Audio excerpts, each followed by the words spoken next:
And we're live! Hello, everyone. Welcome to the BiblioBook Club live show discussion for City of Ghosts by Victoria Schwab. So, I don't know exactly, Dylan, do you know what month this technically was? Because I have no idea. Hold on, I don't think we're live. No, we're live. Oh, okay. It's just not showing on the YouTube, which is weird. Okay, now we are. Okay. There's I a lag. think this was August to November, maybe? Possibly. So yeah, if you don't know, if you're just tuning in for the first time, we do live show discussions every 3 months. So it's super low commitment. If you guys are interested in joining us, let me just take a minute. Dylan, do you happen to have the Twitter open? I don't, but I can get it open. Yeah, if you want to just tweet out the link just so we can let people know, I'll send out a tweet on my end too while we just wait for some people to join. Discussing City of Ghosts by Victoria Schwab. Come join us. Okay. So I guess we can start by introducing ourselves while we wait for some people to join. Hi, if you don't know, my name's Emma. I am from the channel Emma Books. I read City of Ghosts earlier this year, probably around August. And I really liked City of Ghosts. I ended up giving it 4 out of 5 stars, I believe. I thought it was like a really fun, paranormal, middle grade story. I really liked it. I'm very interested in reading more middle grade from Victoria Schwab in the future if she decides to publish it. And I definitely think it was a worthwhile read. Dylan, what were your thoughts on it? I'm Dylan it was Dylan the Reader, but now it's Dylan is Reviewing. I went into kind of low expectations because one, middle grade is not my usual age range I read from. And I don't like ghosty stories. They're just not scary. They're supposed to be scary, I guess, but just not really interesting usually. But I really loved this. I listened to the audiobook, and I loved the audiobook. I thought it was really well done. I honestly don't remember too much because I listened to it like late August in like 2 days. So I don't honestly remember a lot, but I really liked it. I think I gave it like 4 stars, which is pretty good for middle grade for me. I thought it was like really well done. That's good. So yeah, for anyone who's watching, if you have questions or comments about City of Ghosts, leave them in the live chat so we can discuss them with you. So Dylan, what was your favorite part of the story? Let me try to remember. I don't remember a specific part, but I know every time it was with Jacob. Was that his name? The friend? Jacob? Yeah. Yeah. I love Jacob. So like literally every part that he was in was amazing. I also liked when she was in wherever they were staying. It was like that really creepy atmosphere. And I like the girl, I forget her name, the girl that they talked to. I thought that was really cool. I just liked every part with like these side characters. I almost kind of liked them more than the main character, which I don't know. Yeah, I can see why you'd say that. Yeah. So basically just any part of the side characters, just like their dialogue and interactions was like my favorite part of the entire thing. Yeah, I really liked all the character interactions too. I thought that the friendship between Kassie and Jacob was really sweet because they obviously weren't like these longtime best friends who had like a really strong relationship. Like, I thought that there was some distance between them, which was really interesting because one of them is a ghost and one of them is a human. But I still thought, like, despite their differences, they were able to have a really good dynamic. I know one of my favorite parts of the story was just like the atmosphere and the construction of the not necessarily magic system, but the way that the ghost world works with the veil and everything. It was just like, what is the word I'm looking for? I just thought it was like really tangible and immersive.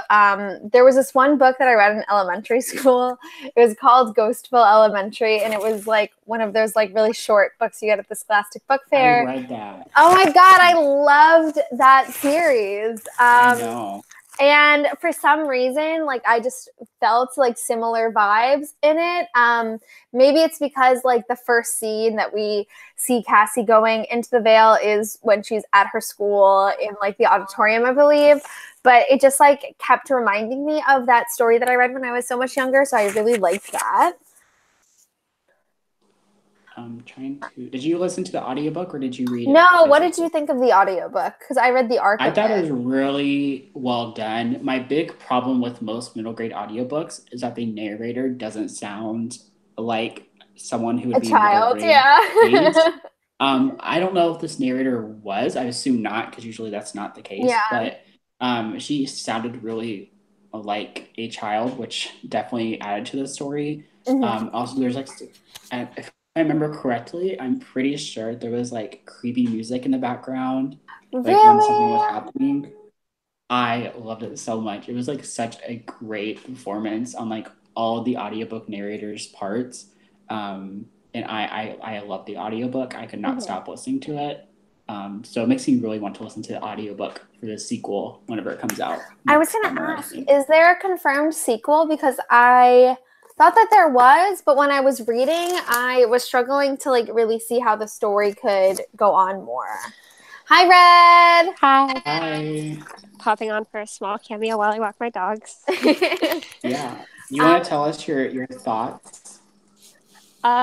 Where are we just talking general thoughts? Yeah, just like general thoughts. I thought it was really cute. I mean, there was only so much I was expecting, knowing that it was middle grade, you know, and that it was going to be a bit of a simpler story. But honestly, I almost enjoyed it because it was simple, it was fun, it was quick, and it had just enough creepiness to make it fun without making it scary.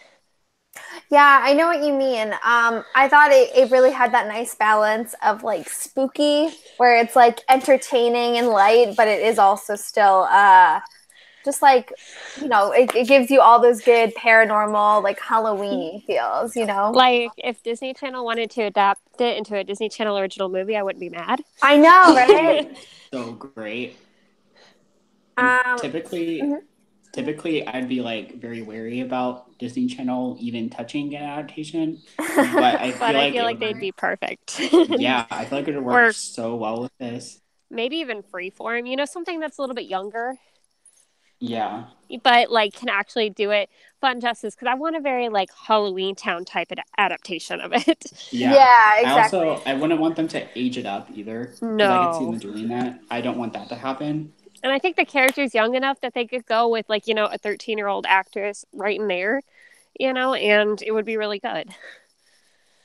Yeah, I feel like it's one of those stories that would be adapted really well to screen, because it was like a very visual story for me. I felt like I had a really easy time imagining all of the different scenes and the settings, like when they were behind the veil and such. So I think it would actually make for like a really good, like younger geared Halloween movie. I agree. I think it would be really fun because I loved the villain in it. I thought she was just really a perfect sort of antagonist, I guess, to our main character. She was really fun, you know, and I feel like I could picture her, and she's, you know, the exact type of thing that would have scared me when I was a kid. Yeah, I feel like she was kind of like, for me, like a mixture of like you know how like every like town or area has like the urban legend of like the woman who's just like standing at the side of the road. Like I thought like it was like very reminiscent of that for me, so I found that pretty entertaining. I remember so when my experience reading this book was a little bit different because I actually read it in sections, and I read it out loud to Katrina. Oh, really? I did, yeah. That's so I read it out cute. loud to Katrina for like, you know, 45 minutes, an hour, you know, a few nights a week, and slowly made her way. Well, I don't want to say slowly because it read so fast. So I would get so many pages done in such a short amount of time. But honestly, it was actually a really fun book to read aloud because there were so many different types of characters and accents. And I am terrible at accents, but it did not stop me from trying. And it almost made me like really appreciate some of the characters because I don't know, it just gave me a different perspective on them, like actually saying their lines and their dialogue out loud. It made me a little bit more attached I guess because it helped me visualize how that scene might go in my head. Mm-hmm.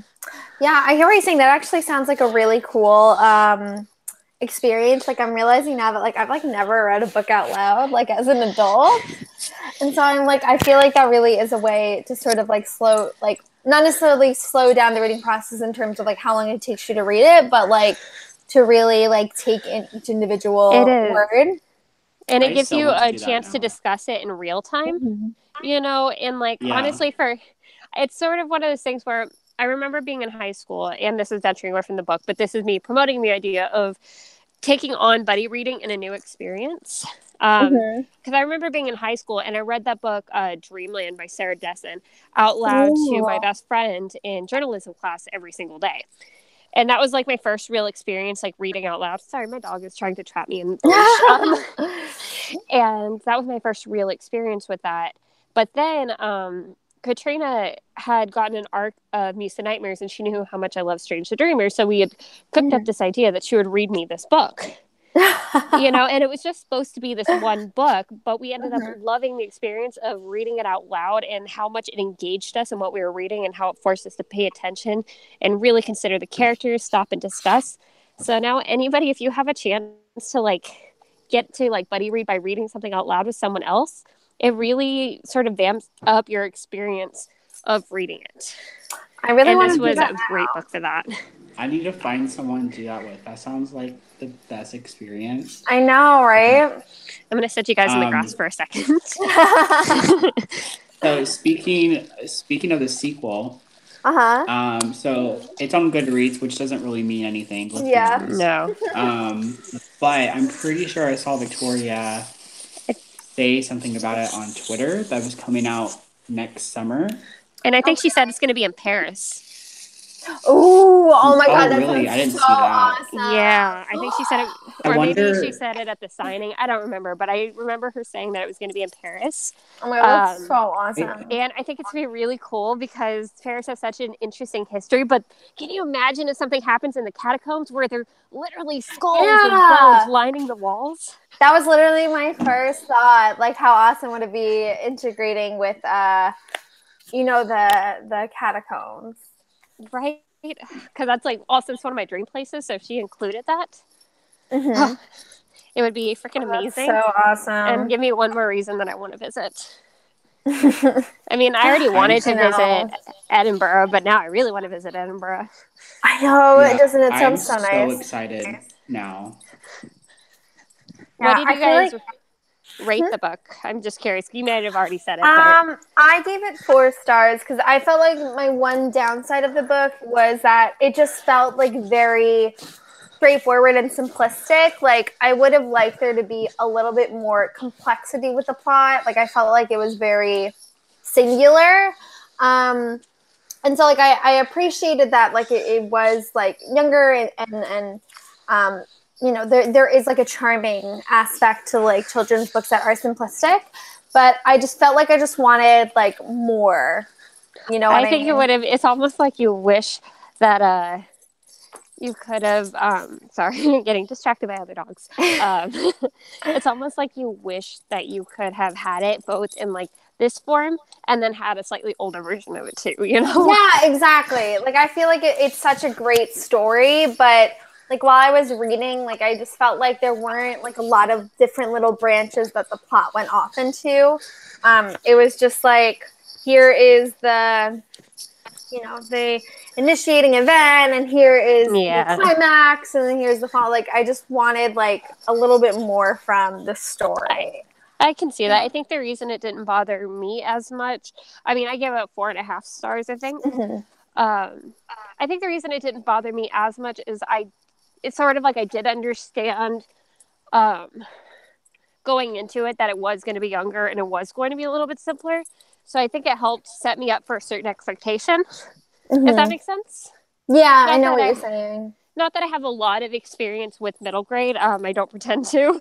But my experience is that they do tend to follow more linear plots as opposed to, you know, also venturing and weaving in a lot more subplots. Sometimes you get authors that try, but Also, I mean, I remember being at that age, and I'm like, how did I feel about following that many plots at that age? I don't know. Yeah, that's true. That's always something to take into consideration when you are like reading outside of your demographic. I gave it 4 stars. I thought that Cassidy, that's her name, right? Cassidy. I'm forgetting everything. I'm pretty sure her name was Cassidy. Yeah. For like the majority of the story, maybe even the whole thing, I thought she's pretty one-dimensional. I just couldn't really connect with her that much. Like, it was sad, things that happened to her, and like scary. I get that. Like, there were a lot of very life-changing things that happened, but she did stay fairly static. I would agree with you on that. And I liked Jacob and Jacob was awesome. Laura. What's the other girl's name? I don't remember. Laura. Laura, yeah, Laura. I like them two more than I like her. Like, I don't love Laura, obviously. Like, she's kind of a terrible person. But she was more developed than she was. And typically, like, I expect the main character to be like the most developed person because you're in their head the whole time. Well, you're the main character, so she kind of should be. I feel like Jacob was personally probably the most dynamic character for me. Yeah, and I like how she kind of alluded to more things that's in his past that he's not saying or maybe doesn't even know about yet, and that will be revealed in the sequel. Like, he's not all he seems to be, maybe. Right. So I think it helped me not being so picky about like the development of everything else because I've never read anything else by Victoria Schwab before, or like E. Schwab, whatever. I don't have experience with her writing. I will so say that she is completely capable of creating very dynamic and well-rounded characters. Cassidy is just not a good example of her ability to do that because I would say that in other books that I've read by her, her ability to create very three-dimensional, well-rounded characters is amazing. Yeah, like I would not use this as like a representation of like what Victoria Schwab can do because I was reading a review the other day where someone was like she has the ability to write for any age group, and it's like very true. Like in her other genre, she's like very consistent with what she can do. I just feel like there was something about City of Ghosts that like didn't fill like her full potential as a writer. You know what I wonder though too, because it is her first middle grade book that I'm aware of, right? Yeah, for sure. Possible that she knew she needed to write simpler and when she wasn't entirely 100% sure how to go about that, you know? Yeah. And it was her first time trying, so she might be able to do it a little bit better in the sequel. Yeah, like I definitely want to read the sequel. 100%. It was still a great book. Like if that's the worst that she has going for her, seriously. Pretty damn well. I totally agree with that. I've read so many other mediocre middle grade books that this is like not as bad as all as like other stuff I've read. So it's not like she's a bad middle grade author. No, her characters are just a little static. Yeah, exactly. I think that the characters. I feel like the sequel. I don't think the sequel is going to fall to second book syndrome because I think her writing will save it. And I think she has a potential to have a very, almost like because her parents are doing a show, I feel like she has a potential for a very like episodic sort of series. Yeah. Almost like reading Bailey School Kids or something if you guys ever read those. Oh my God, those are my favorite! I read all of those when I was Bailey a kid. School Kids! Oh my God! You know, like Frankenstein plants petunias. Oh my God! Cupid doesn't flip hamburgers. I could name so many of them right off. Those were my favorite. When I was a kid, I would literally sit in my school library for hours reading. I had so many of them.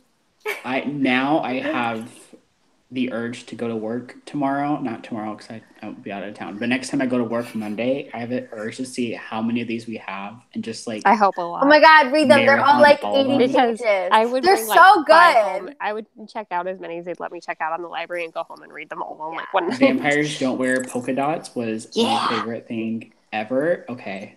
This is not a Bailey School Kids live show, but I'm sorry. I'm just talking about it now. Listen, Bailey School Kids is where it's at. Like I If read. you guys ever want to, like, if you have a like challenge in some sort of read-a-thon of like go read a kid's book or something, pick up Bailey School Kids. I did. We did that for the Bibliothon one round. We had like read one of your childhood favorites, and I read Cupid Doesn't Flip Hamburger. Oh, it's such a good You know book. what? Honestly, so we have I won't say what it is, but we do have a challenge coming up that I was really struggling. I mean, I know it's like 2 months early to be struggling with it, but I was struggling with what I could read for this. And I think that I might pick up one of those. I think I might pick up Bailey Skull Cakes because that would fit this particular challenge perfectly. And you'll guys find out what that is soon. But I think it'll fit that round perfectly. Yeah, I definitely think so. Dude, Emma, if you at least participate in the reading part of the next Bibliothon, you should pick one. So then all three of us will be reading one. Absolutely. I'm so down. We'll just turn it into like a Bailey School Kids read-a-thon. Oh my God, Yes. could that be a thing? We could actually have a Bailey School Kids read-a-thon. That would be so fun. Would that be like something that we could do? We should all just buddy read. If we all decided to do one of those books, we should all just like buddy read one of the Bailey School Kids. We should do like a Bailey School Kids read-along. Oh my God, that'd be so fun. As like a book club pick for one. Oh my God, there's like 150 of them. There's a lot to pick from. Yeah. There's so many. There's something for everybody. I'm going to have to get off though, just because my dog's getting very cold. Yeah, totally. But I just want to hop on for a few minutes and chat with you guys. Yeah, thank you so much for joining us, Red. Yeah. Hopefully Zariah will be coming along soon. She'll have some fun opinions, I'm sure. Yeah, I hope so. All right. Love you guys. Bye. Bye. Okay, so Dylan, if Victoria, we know that the sequel is set in Paris. If there were a third book, because I don't know how many books there's going to be, where would you want it to be set? I don't know. Maybe Mexico. That would be really cool. I mean, I might be biased because I love Mexico. I've been there a couple of times, and it's like my favorite place ever. But I would really like to see, like the take on like, because I know Mexico, the Mexican culture has a lot of, like myths and like things they talk about. So I don't know which ones you would choose, but I think it'd just be like a really cool experience reading that, and also her writing it. And I think it'd be also a really good way to bring some more diversity into the series, because right now it's pretty white. So I think that'd be a really cool way to bring it in, or maybe, I don't know, maybe Japan. I think Japan. I was going to say either when you said Mexico, I was like, that's a really good one, or also I was going to say Japan. But with Mexico, like, I think it would be so cool to do it like set around the time of Day of the Dead, when in Mexican culture there's like so many spirits in it. I think that would be like a really awesome sequel. Also, I will say I don't want there to be a love interest at all in this series. I don't know. I feel like it's a little weird for like middle grade, anyways. But I kind of wanted just for her to focus on herself and her friends. And I feel like if there's a love interest, maybe she'll have like a crush or something. But I feel like if there's a love interest, it might make things a little messy. I don't know. But I feel like if there is, it'll turn out that the love interest is like someone who wants to murder her or something. Yeah, I was going to say, like, I could see myself, I was reading, I was like, I could see myself shipping Cass and Laura, like, somewhere down the line. But obviously now totally. now my dreams are crushed. Because I read this for my Loosely Bound book club. It's like my Goodreads book club, and we read it for August, I believe, maybe October. And I think somewhere I said in one of the discussions, I said I ship Laura and Cassidy so hard. I think that'd be so cute. I think it'd be a really cool way to bring some like sexuality diversity in. Yeah, I don't know. I just think that'd be really, really cool. I don't know. I would love to see that, because Victoria's bisexual, I believe. So that'd be really cool to have like some own voices kind of thing. I would love to see some own voices in middle grade novels. Yeah, we need to see more, but that'd be amazing. Yeah, I'm like very curious like where the rest of the series is going to go because like obviously if Cass's family is moving around as part of their TV show, like there's so many different cultures that can be incorporated into the story, and I'd be really interested to see like like how much bigger the story can get and how the world can develop, because I do feel like it's like pretty stagnant for the first installment, but I think there's so much potential for it to grow and such. You know what I mean? I think Cassidy will become more of like a complex character as it goes on. There doesn't have to be anything like too deep, but I feel like something will happen to where you'll see more of her emotional side, because right now it's just like her running from ghosts basically, and like trying not to die. But I think also Jacob will become like a huge part in the sequel. Yeah, I would love to see more of Jacob. Yeah, I feel like maybe he's hiding something. I don't think he's evil, but I think he's hiding something that he's scared to tell her. So I don't think he's going to like. I hope he doesn't die. I really don't think he. Well, I mean, he's already dead, but I don't think he's going to like. Yeah, you know what I mean. I don't think he's going to like go into the veil forever or anything. But I don't know. I feel like something's going on with him. I don't know what it is, but he's hiding something. I think it's pretty obvious. Yeah, I feel like I picked up on that too, because I feel like he is like fairly like distant. You know what I was saying earlier, like there's like some like divide between them, and I feel like the future books will definitely go more into Jacob's backstory and such. And I'd be really intrigued because I feel like Jacob was like one of my favorite characters. Yeah. If you ever need to reread it, which I know you usually reread stuff before you read the sequel. I love rereading. I do it too, because I forget everything. I forget everything. But I would really recommend trying the audiobook maybe for the next time. Yeah. It's on Hoopla. I think it might be on Scrib too.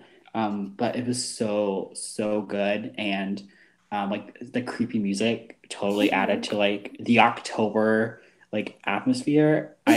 My dad lives about 2.5 hours away, so I was listening to it in my car on the way back, and it was at like 11:30 or something at night. So I was actually pretty terrified because the music added to it, and I was like, he lives out in the middle of nowhere too, so it was like in the woods.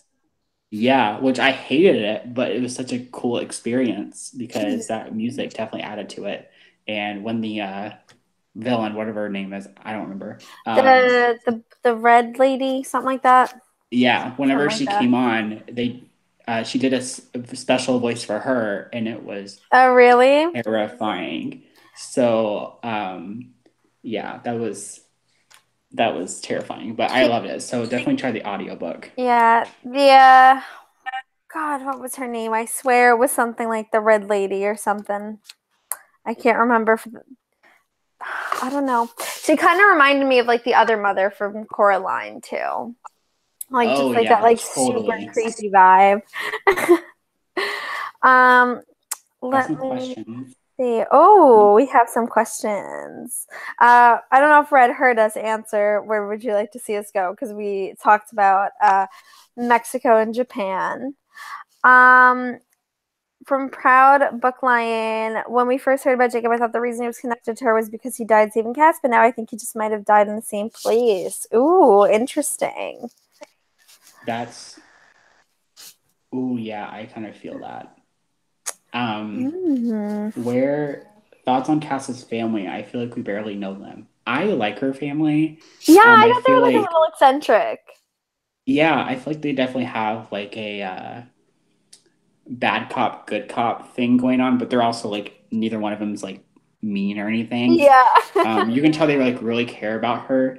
And I also like how they're a little skeptic about ghosts, even though they have a ghost hunting show, which I found that interesting too. Yeah, I really liked it. I kind of wish that. Oh, here's a theory. I think that her mom might get pregnant in one of the future books. Yeah, and I feel like, I don't know. I feel like something's going to go on with the sibling. I don't know. It'll just add like a whole new layer to the story, I think. Oh, that's a really interesting theory. I don't know if that will happen, but I just think that that'd be really cool. I don't know. But yeah, I really like that's actually really interesting. I'm actually wondering if her cat Grim might have more that like meets the eye.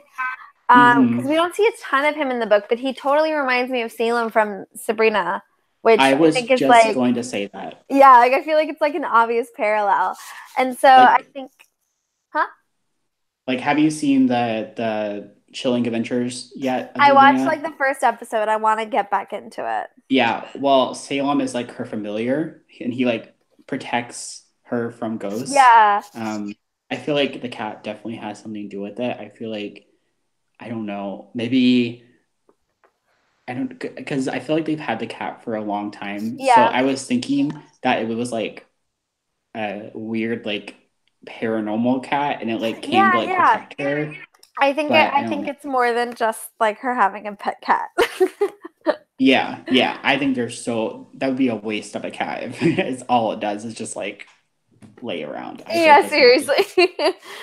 Red had asked us, do you think she'll continue to meet more people like Laura with her abilities? What kind of characters would you like to see? They can't all be like Laura. I definitely think that she's going to meet more people because, like, again, like it's literally still just then only her and Laura. And I have a feeling maybe, this is a theory, maybe in book 2 or something, like she's going to meet like a bigger society of people with the ability. I was just going to say that. Literally. Yeah, like I have a feeling that, like, you know, obviously, like it's not just Cass and Laura in the world who have this ability. So I have a feeling that like maybe wherever her family goes next, then they're going to like she's going to stumble upon a group of people who can also pull back the veil, and they'll like offer more insight into what her abilities really mean, because obviously like Laura can't just be the extent of it. You know what I mean? Like there has to be like more perspectives than just hers. Yeah, I feel like maybe I feel like that'd be a really great way to kind of add some diversity too. Yeah, because if there's definitely. a super society, there's going to be a lot more characters. So I feel like that'd be a great way to add some more diversity, and maybe add still like some more depth to her. I don't know. I also feel like maybe there's going to be people with like different abilities, because I feel like there's going to be some that can like pull back the veil, or there could be some, I don't know what other things there could be, but I feel like maybe Kassie, I feel like she has more potential to her powers, and I feel like there's something else going on than just like what is in the first book. I feel like there's like so many more like factions of like the paranormal like veil powers that is said yet. I don't know. Yeah. I don't know if that will happen. No, But I feel like there's something different going on.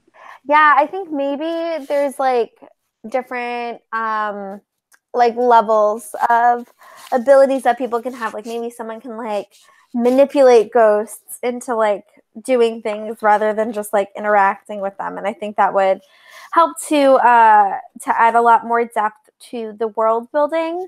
One thing that I also thought about when we were talking about like the society is that like this really is a book with like a very small cast of characters. You know what I mean? Like it's literally just like Cassidy, her family, Jacob, Laura, the villain, and like a couple of like side characters. You know what I mean? So I think that this story would actually benefit from having more characters for them. Yeah, because I feel like, I feel like especially because they're moving around all the time, we're going to lose characters every book. Not like by death, but like they're going to be left behind.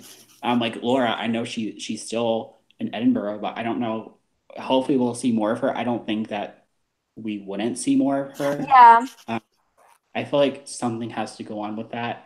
But I think that also might be a good like a way to have like novellas or companion books. Maybe I feel like this could be like I feel like this could be like a Cassandra Clare situation, because there's like so many characters that there would be absolutely like enough material and like different stories and like lives to follow around that could warrant for novellas, because sometimes novellas shouldn't happen. Like there's not really any reason to besides money. Yeah. But I feel like there could be enough characters if there was like a society or something to where we would have like enough material to have like a collection of novellas or like a companion book down the future.